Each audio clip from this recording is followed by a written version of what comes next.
Boy, they are dancing in the streets of Tampa, St. Pete, and the Bay Area tonight. 7-0 Rays lead it. 9 outs to get. Lower third up, and Grant Balfour is on to pitch. Well, he's probably been one of their MVPs out there in that bullpen. Coming in to protect this lead. Kazmir, as we talked about, out of the game. What an effort by him. 6 shutout innings. Just 2 hits for Boston in this game. Their last hit came with 2 outs in the 3rd inning.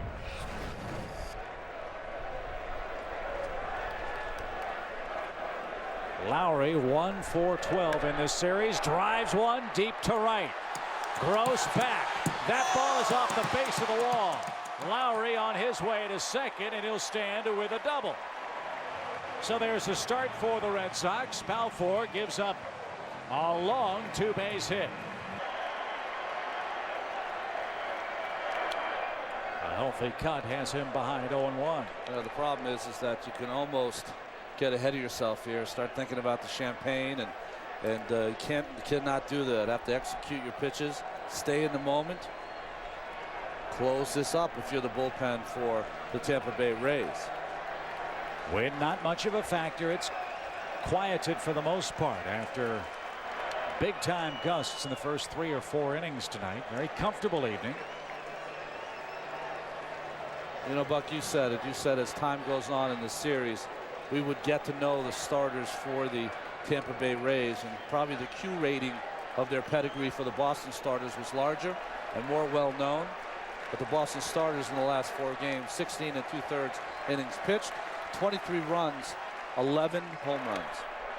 And so that leads to the question is, if Boston is destined to lose this series, how do they catch up with the Rays' young starting rotation going into 2009? Well, it's going to be tough. These are young, hungry kids.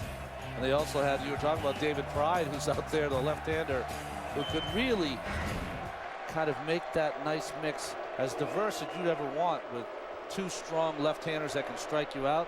Sonnenstein, of course, and Shields, who could go back and forth with those good changeups and sliders. And, of course, Garza, whose potential is limited. Yeah, they've got a lot of great arms in that rotation and a diversity of styles. I think that's what's so appealing about this.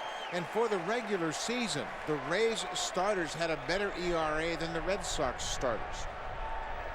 Jim Hickey's done a heck of a job with this young team, and he's had this kind of ball club in the past, but a much more experienced team he coached down in Houston with Roger Clemens, Andy Pettit, and Roy Oswalt.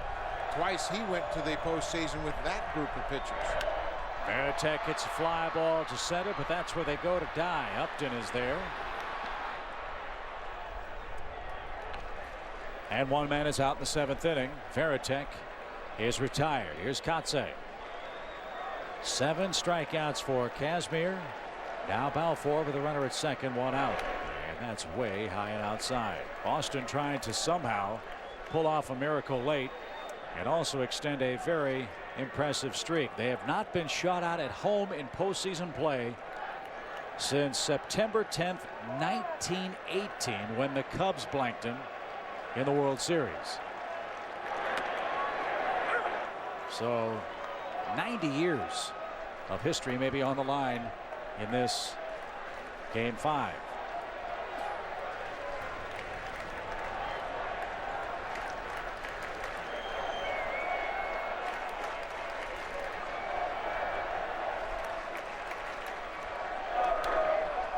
Now Kotze behind the count, 1-2.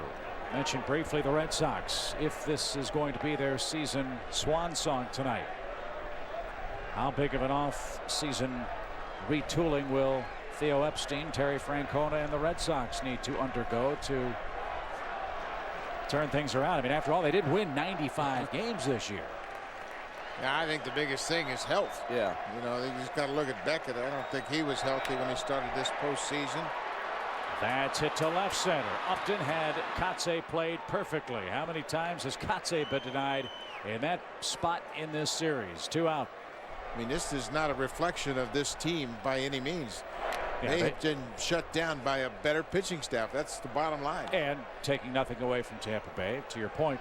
this isn't the Red Sox team they envisioned having. It's not the same team they had in the first round of these playoffs. Now, Mike Lowell, of course, is an integral part, but he has been banged up for a while. J.D. Drew's been banged up in August and September, and it's difficult. And, you know, everybody has to deal with injuries. I mean, they're not going to tell you that that's the problem, but as far as retooling, they just like to see their guys get healthy. Yeah, Mike Lowell was such a big part of what the Red Sox did last year. MVP of the World Series, and a torn hip labrum. It was almost painful watching Mike try to gut his way through these playoff games for the Red Sox. He will have surgery early next week in New York City. And to his credit, we did not see him limping around on the field, but we saw him limping around in the clubhouse. I mean, it's just a testimony to what a pro he is. He went out there and just played with everything he had. But then when you saw him in a relaxed atmosphere in the clubhouse, he could barely get around the clubhouse. 2 balls and a strike. Line drive left field. Lowry to third. Will stop as Crawford came charging in. Buck, a bloop and a blast, as they say. Will do a lot to cure Boston's ills. Well, it'll get you a little closer, that's for sure, and encourage you. I think they need a couple of bloops, and then a couple of blasts. Down 7 runs. Here's Pedroia. Hasn't gotten the ball out of the infield yet. Nobody up in the Rays' pen. 7-run lead.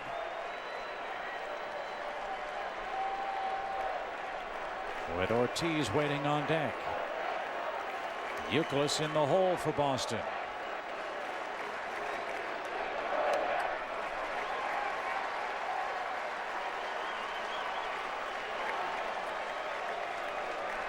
Balfour, who we saw in that Chicago White Sox series, remember that at bat against Cabrera, lots of emotion.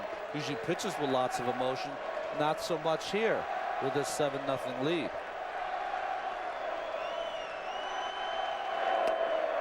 That one at the knees. A called strike.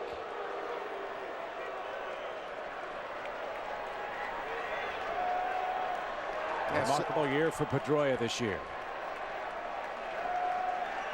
Ian Ichiro led the American League in hits. And Pedroia may be the MVP of the league as he takes the called strike to even the count 2-2. Hit .326 during the regular season and was instrumental in many of their long winning streaks, and at one point of the season actually hit cleanup behind David Ortiz.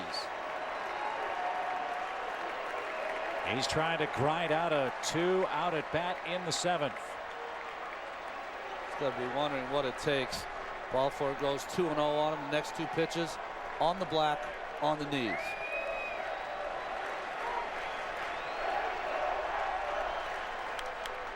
Fought it off and stayed alive as he did so often this year with 2 strikes. Hard to imagine, but he led the majors hitting with 2 strikes, hit nearly 300 at .298. He was 18 points higher than the next highest batting average with 2 strikes. Just shows you his determination. It's almost he performs better when he's behind the 8 ball. Well, he's been behind it his whole life.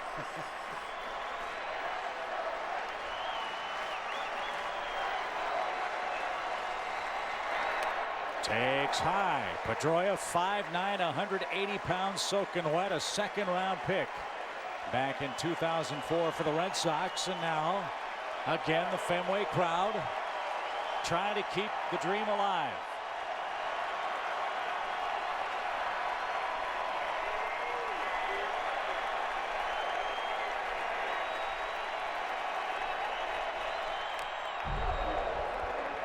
That is a Dustin Pedroia-like swing, isn't it? Not a typical 2-strike swing, is it? This is what he's all about. He's always playing with the same emotion, same intensity, whether it's 7-0 Red Sox or they're down by 7. Well, Balfour just got this pitch away just enough. That is the place where Pedroia has his power. That pitch, fastball up in the strike zone. Line drive right field. Gross plays it safe. A run is in. They're at the corners.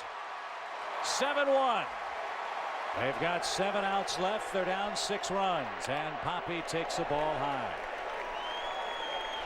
Ortiz 0 for 3 tonight, 1 for 17 in this series.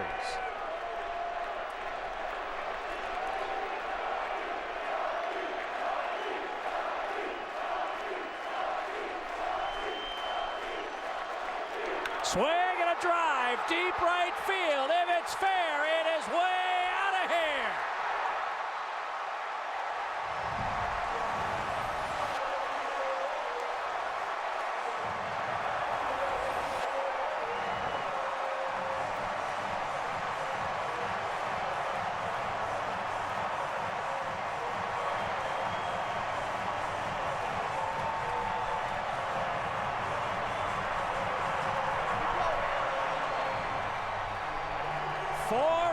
In the 7th.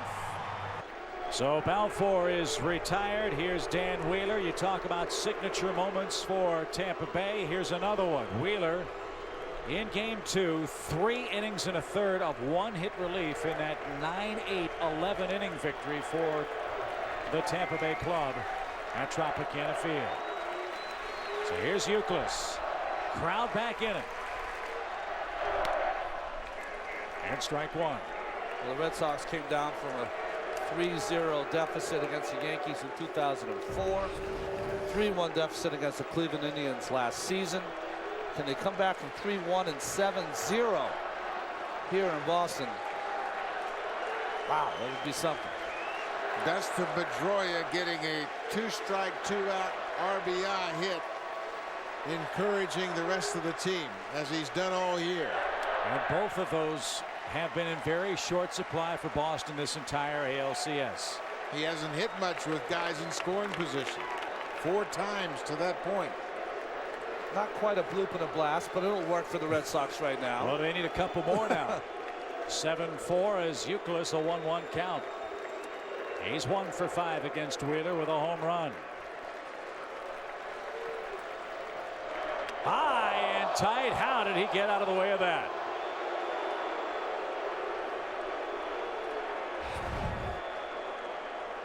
There's a fastball that's supposed to be away, a four-seamer, and just gets underneath that fastball. This chases Youkilis inside, just misses. Well, in Moneyball, they called Youkilis the Greek god of walks. He'd gladly take one here to give Bay a chance to make it a 1-run game, as that one catches the corner to even it up 2-2.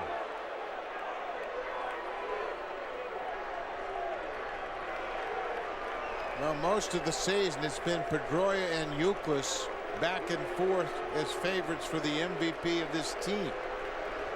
Again, they're in the center of the action here as they try to come back.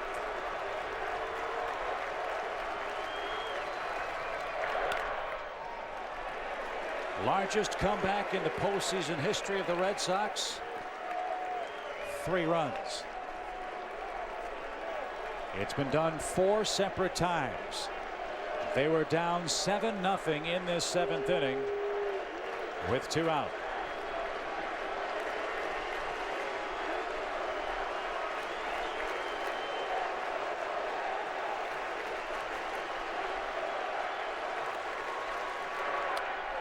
Full count.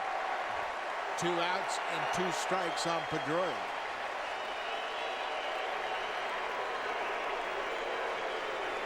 Telling themselves all game long to put up a crooked number. Couldn't put one up till the 7th. And the long top half of this 7th inning chased Kazmir. Balfour came in and had big time problems. And Youkilis spoils another tough pitch.